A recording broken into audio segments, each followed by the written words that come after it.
எல்லாருக்கும் வணக்கங்க. உங்கள் எல்லாரையும் 666 மந்த்ரா யூடியூப் சேனல் வாயிலாக மறுபடியும் சந்திப்பதில் எனக்கு ரொம்ப சந்தோஷம். தொடர்ந்து நம்மளுடைய சேனல் மூலமாக ஆன்மீகம் சார்ந்த நிறைய பதிவுகளை பதிவேற்றம் செய்து கொண்டிருக்கிறோம். ஒவ்வொரு பதிவுகளுமே உங்களுக்கு பயன் தரக்கூடிய வகையில் இருக்கும்னு நாம் நம்புகிறோம். அந்த வகையில் இன்றைக்கி இந்த வீடியோ பதிவிலையும் ஒரு சிறந்ததொரு ஆன்மீக தகவலை நான் கொண்டு வந்திருக்கேன். பல பேர் நம்மக்கிட்ட கேட்டுக்கிட்ட இந்த குபேர வழிபாட்டை பற்றி நான் சொல்ல போகிறேன். நிறைய நண்பர்கள் இந்த குபேர வழிபாடு எளிமையாக நாங்கள் செய்யணும், அதுக்கு ஏதாவது வழிமுறைகள் இருக்கா அப்படின்னு கேட்டாங்க.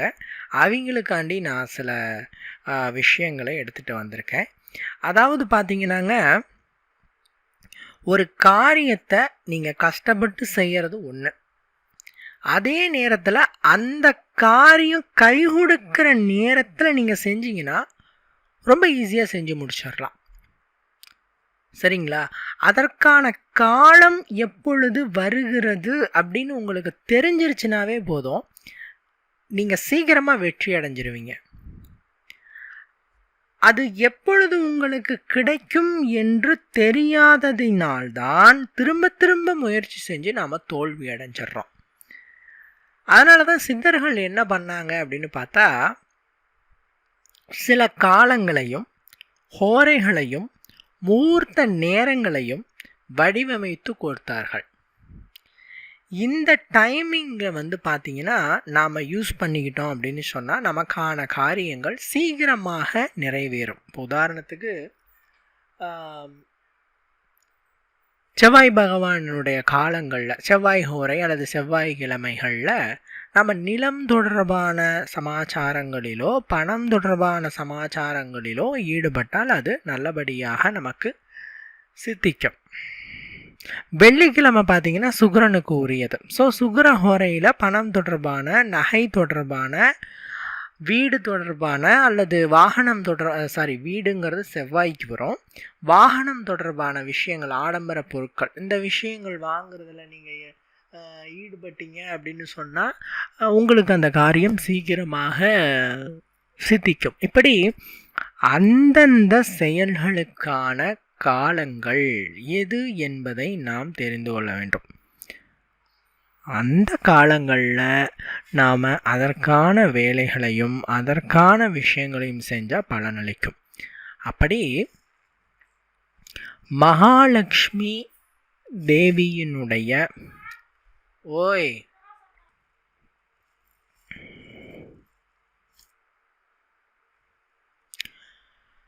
மகாலட்சுமி தேவியினுடைய செல்வங்களின் காவலராக இருப்பவர் யார் அப்படின்னு பார்த்தா குபேர பகவான். அவர்தான் மகாலட்சுமியின் செல்வங்களின் காவலன். ஸோ குபேரரை நாம் வழிபாடு செய்யும் பொழுது அந்த செல்வ வளம் நமக்கு முழுமையாக கிடைக்கும். லக்ஷ்மி அப்படிங்கிறவங்க கிட்ட அதிகப்படியான செல்வங்கள் இருந்தாலும் அந்த செல்வங்கள் யாருக்கு கொடுக்க வேண்டும் என்ற தீர்மானத்தை எடுப்பவர் யாருன்னா குபேர பகவான். அதனால் எப்பயுமே லக்ஷ்மியை வழிபாடு செய்யும் பொழுது குபேரரையும் சேர்த்து வழிபாடு செய்யுங்க. இதில் குபேரரினுடைய வழிபாடுகளில் ஒரு முக்கியமான ஒரு வழிபாடு இருக்குது. அது என்னென்னா, அவருக்கான நேரங்களில் நாம் பிரார்த்தனை பண்ணுறது. அது என்னங்க சொல்கிறீங்க அப்படின்னா, இது பேர் குபேர காலம் அப்படின்னு சொல்கிறோம், அல்லது குபேர நேரம் அப்படின்னு சொல்கிறோம். இந்த குபேர நேரம் எப்பொழுது வரும் அப்படின்னு பார்த்தா, வியாழக்கிழமை நாள் அன்று மாலை 5:30 மணியில் இருந்து 6 மணி வரை இருக்கும் நேரத்தை குபேர நேரம் என்று சொல்கிறோம். கரெக்டாக வியாழக்கிழமை மாலை 5:30 மணியிலிருந்து 6 மணிக்குள் 1.5 மணி நேரம். இந்த டைமிங்கு தான் நாம் குபேர நேரம் அல்லது குபேர காலம் அப்படின்னு சொல்கிறோம். இந்த டைமிங்கில் நாம் குபேரரை வழிபட்டால் எண்ணற்ற பலன்களை நீங்கள் நிச்சயம் அடையலாம். அதில் ஒரு மிக முக்கியமான வழிபாடு என்னங்க அப்படின்னு கேட்டால் நெய் தீபம் ஏற்றுறது. மகாலட்சுமியினுடைய அனுகிரகம் உங்களுக்கு கிடைக்க வேண்டும் என்றாலும், குபேரரினுடைய அனுகிரகம் உங்களுக்கு கிடைக்க வேண்டும் என்றாலும் நீங்கள் செய்கிற முதல் விஷயம் என்னென்னா நெய் தீபம் ஏற்றுறது. சுத்தமான பசு நெய்யில் விளக்கேற்றி வச்சு கும்பிட்டாலே லக்ஷ்மி கடாட்சம் கிடைக்கும். நீங்கள் இந்த குபேர நேரத்தில் வீட்டில் அகல் விளக்கலையோ காமாட்சி அம்மா விளக்கலையோ சுத்தமான பசு நெய் ஊற்றி பஞ்சு திரி போட்டு தீபம் போட்டு சுவாமியை வழிபாடு செய்கிறச்சே உங்களுக்கு நித்தியமான குபேர கடாட்சம் கிடைக்கும். குபேரரினுடைய அருளாலும் மகாலட்சுமியின் அருளாலும் அள்ள அள்ள குறையாத அளவிற்கு செல்வ வளம் மேலோங்கும். இது ஒன்று. ரெண்டாவது, இந்த குபேர காலத்தில் தியானம் பண்ணுறது ரொம்ப விசேஷம். தியானம் எப்பெல்லாம் பண்ணலாம் அப்படின்னு கேட்டால், ஒன்று காலையில் பிரம்ம முகூர்த்தத்தில் பண்ணலாம். 3 to 5 அதிகாலை இந்த டைமை தான் பிரம்ம முகூர்த்த நேரம் அப்படின்னு நாம் சொல்கிறோம். அதாவது பிரம்ம தேவனுக்கு உரிய நேரம் பிரம்ம முகூர்த்த நேரம். இந்த டைமிங்கில் வானத்தில் சுப தேவதைகள் உலாவுவதாக ஐதீகம்.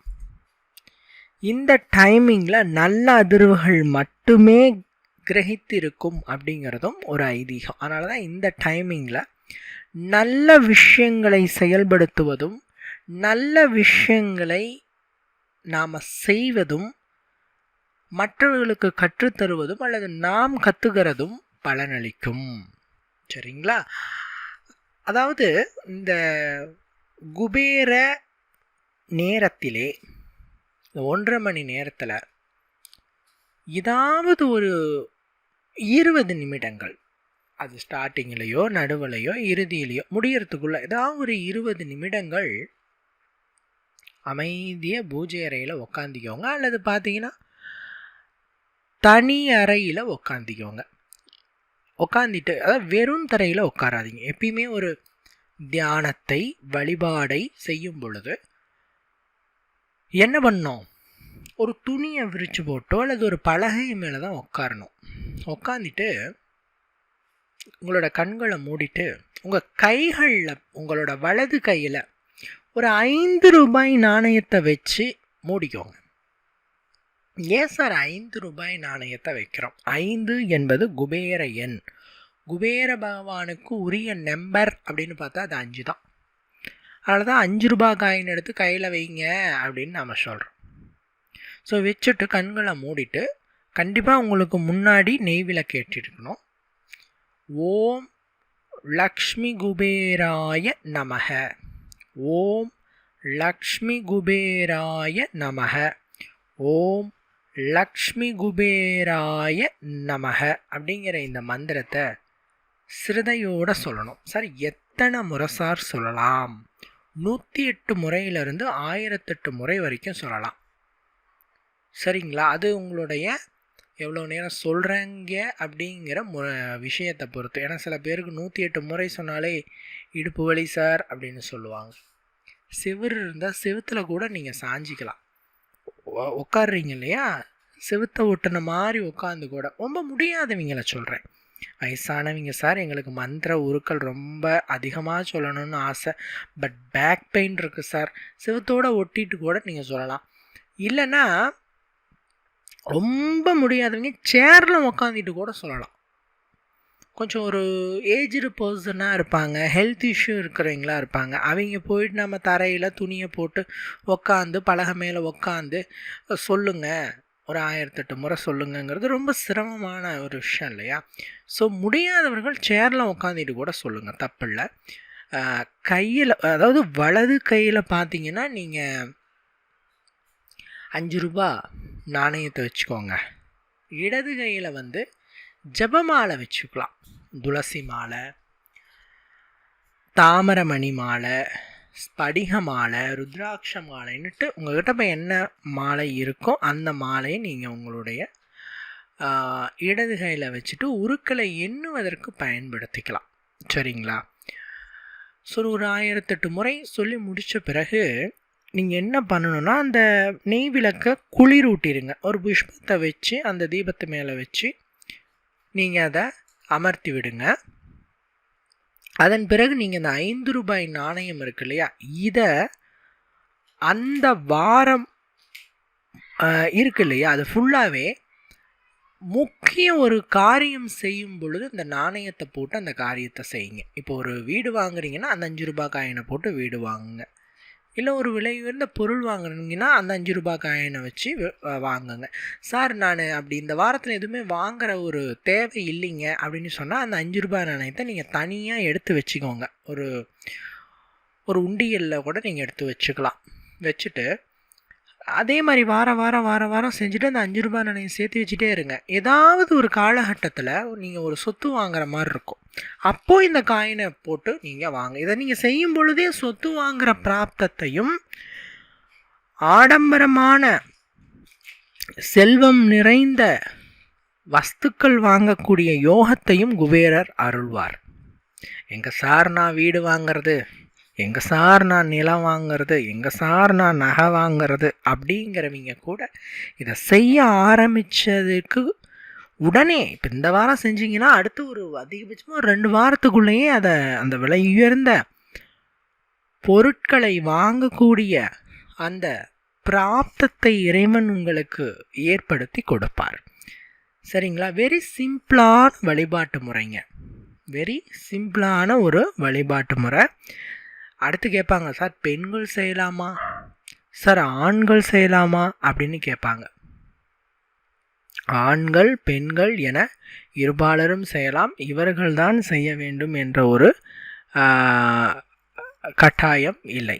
சரிங்களா? கரெக்டாக அந்த குபேர காலத்தில் செய்யுங்க. சரிங்களா? அதே மாதிரி காலையில் அந்த பிரம்ம முகூர்த்த நேரத்துலையும் இந்த வழிபாட்டை நீங்கள் செய்யலாம். பட் நீங்கள் அதை காயின் வச்சுட்டு செய்யணுங்கிறது இல்லை.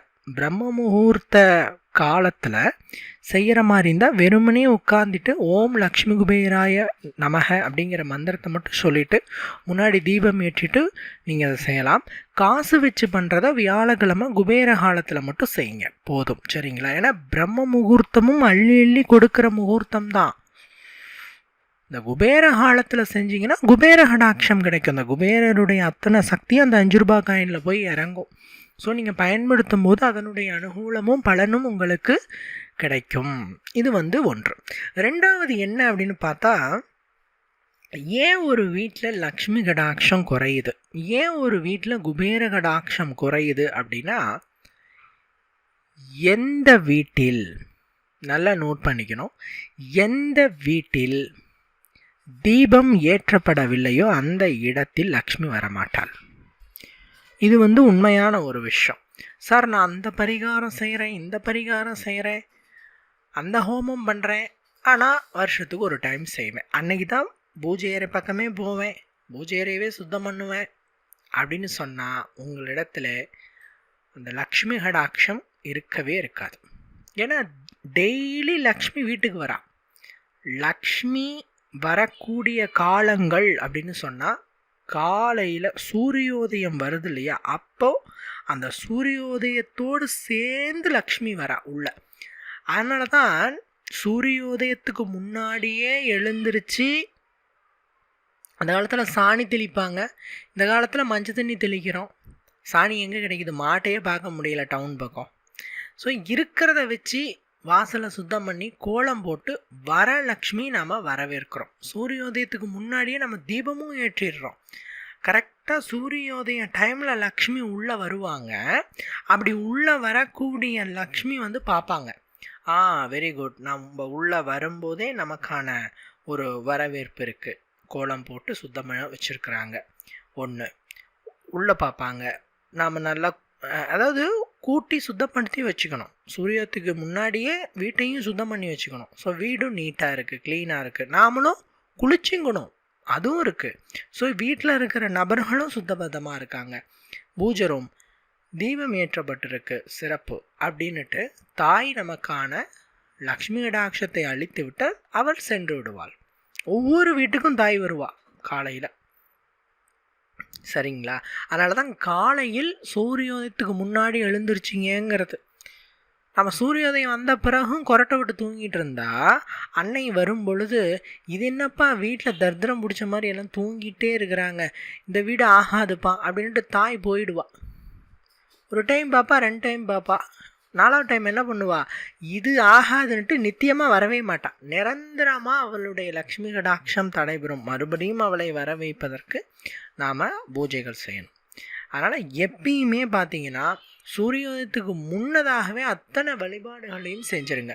அதே மாதிரி தான் ஈவினிங்கும் சூரியன் மறைய மறைய மறைய மறைய லக்ஷ்மி மறுபடியும் வீட்டுக்கு வரா. ஸோ 6 மணிக்கு முன்னாடி, இப்போ 6 மணிக்கு சூரியன் மறையுது அப்படின்னு சொன்னால் 6 மணிக்கு முன்னாடியே வீட்டை வந்து சுத்தம் பண்ணி குப்பை எடுத்து கொட்டக்கூடாது. ஈவினிங் டைம் பண்ணக்கூடாது. ஈவினிங் டைம் என்ன பண்ணணுன்னா விளக்கு போட்டால் போதும். ஸோ அன்னை வரும் பொழுது தீபம் எரியுது, காலையில் பார்த்த மாதிரியே சாயங்காலமாக அந்த தீபம் எரியப்பட்டிருக்கு, நல்லது அப்படின்னு அவள் சொல்லுவாள். ஸோ அவள் நித்தியமாக தங்கிவிடுவாள். ஏன் இந்த தீபம் எரியப்படுகிறது அப்படின்னா, தாயின் சொரூபம் அக்னியில் தான் இருக்குது. அன்னையை நாம் வா அப்படின்னு இன்வைட் பண்ணுறோம். இப்போது ஒரு நபர் உங்கள் சொந்தக்காரங்களே இருக்காங்க அப்படின்னு வச்சுக்குவோம். உங்கள் சொந்தக்காரரு வீட்டுக்கு வராங்க அப்படின்னு சொன்னால் வீட்டுக்கு வரக்கூடிய சொந்தக்காரங்களை நீங்கள் வாங்கன்னு அழைக்கணும் இல்லையா? வரவங்களை நீங்கள் வாங்கன்னு அழைக்கலைன்னா அவங்க முகமே மாறிடும். அவங்க மறுபடியும் உங்கள் வீட்டு பக்கமே வரமாட்டாங்க. ஸோ லக்ஷ்மி உங்கள் வீட்டுக்கு வரா அப்படின்னு சொன்னால் வரக்கூடிய அந்த லக்ஷ்மி நாம் அழைப்பு தெரிவிக்கிற மாதிரி ஒரு சிக்னலை வீட்டில் நம்ம செஞ்சு வைக்கணும். அதுதான் தீபம் ஏற்றுவது. இந்த தீபத்தை பார்க்குறச்சே பார்த்தீங்கன்னா அந்த அன்னை நம்மளை வர வைக்கிறதுக்கு இவர்கள் இந்த தீபத்தை ஏற்றிருக்கிறாங்க, நாம் வரதில் அவர்கள் மகிழ்ச்சி அடைகிறாங்க அப்படின்ட்டு அந்த தாய் மனமகிழ்ச்சியோட சந்தோஷத்தோடு அந்த வீட்டுக்குள்ளே வருவாள், சரிங்களா? அதே மாதிரி பார்த்தீங்கன்னா ஒரு வீட்டில் எந்த அளவுக்கு லக்ஷ்மி வழிபாடு செய்கிறது உசிதமோ அதே மாதிரி பித்ரு வழிபாடு செய்கிறதும் உசிதம், நல்லது. நம்ம பல பேர் இன்னைக்கு இருக்கிற காலகட்டத்தில் இந்த பித்ரு வழிபாடு செய்கிறதையே மறந்து போயிடுறோம். சார், பல நண்பர்கள் எங்களால் ஏன் முன்னேற முடியல, நாங்கள் நல்லா சம்பாதிக்கிறோம் ஆனால் காசு கையில் தங்க மாட்டேங்குது, இல்லை நாங்கள் முன்னேறதுக்கான அனுகூலமே கிடைக்க மாட்டேங்குது, எங்கள் குடும்பத்துடைய வளர்ச்சி அப்படியே ஸ்டாப் ஆகிடுது, என்ன காரணம் அப்படிலாம் கேட்பாங்க. எல்லாத்துக்கும் காரணம் பூர்வ புண்ணிய தோஷம், குலதெய்வ சாபம், பித்ரு சாபம், இத்தனைக்கும் சேர்ந்த மாதிரி உங்களை தாக்குனுச்சுன்னா எந்த கடவுளும் பார்த்தீங்கன்னா அனுகிரகம் பண்ணாலும் அது ஒரு தடையாகவே வந்துட்டு இருக்கும். முழுமையான பலனை நீங்கள் அனுபவிக்க முடியாது. இந்த லக்ஷ்மி வழிபாடு செய்கிறீங்க ரைட்டு, அதே நேரத்தில் பித்ரு வழிபாடும் செய்யணும். அமாவாசை தோறும் தர்ப்பணம் கொடுப்பதும் பசுமாட்டுக்கு உணவு அளிப்பதும் தொடர்ச்சியான குலதெய்வ வழிபாடு. இன்னைக்கு பல பேர் குலதெய்வ வழிபாடு செய்கிறதையே மறந்துடுறாங்க. குலதெய்வம் அப்படிங்கிறது பார்த்திங்கன்னா இன்றைக்கி, சார் உங்கள் குலதெய்வம் பேர் என்ன சார், எனக்கு தெரியல சார்னு சொல்கிறது பேஷன் ஆகிடுச்சு. நாங்கள் சின்ன வயசுலேயே ஃபாரினில் செட்டில் ஆகிட்டோம், வெளியூர்களில் செட்டில் ஆகிட்டோம், எங்களுக்கு குலதெய்வ நேம் தெரியாது அப்படின்னு சொல்கிறது பேஷன் ஆகிடுச்சு. நல்லா புரிஞ்சுக்கோங்க, குலத்தை மறந்தாலும் குலதெய்வத்தை மறந்து விடாதே அப்படின்னு சாஸ்திரம் சொல்லுது. குலதெய்வத்தின் அனுகிரகம் இல்லை என்றால் எந்த தெய்வம் அருள் கொடுத்தாலும் அது உங்களை அடையாது. ஸோ குலதெய்வத்தினுடைய வழிபாடு, அந்த குலதெய்வத்தினுடைய அனுகிரகம் என்பது ஒவ்வொரு மனிதருக்கும் அவசியமானது, முக்கியமானது, சரிங்களா? அதனால் முடிஞ்ச அளவுக்கு மாதத்திற்கு ஒரு முறையாவது குலதெய்வத்தினுடைய ஆலயம் சென்று குலதெய்வத்தை வழிபாடு செய்யுங்கள். 1. 2வது பார்த்தீங்கன்னா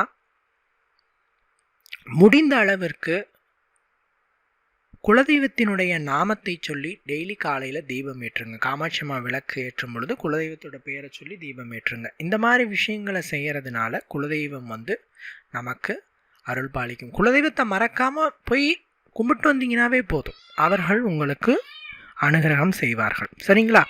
ஸோ இந்த வீடியோவில் நிறைய தகவல்களை பார்த்தோம். கண்டிப்பாக இந்த வீடியோ உங்களுக்கு பயன் தரக்கூடிய வகையில் இருந்திருக்கு நான் நம்புகிறேன். மற்றும் ஒரு வீடியோவில் உங்களை சந்திக்கிறேன். நன்றி, வணக்கம்.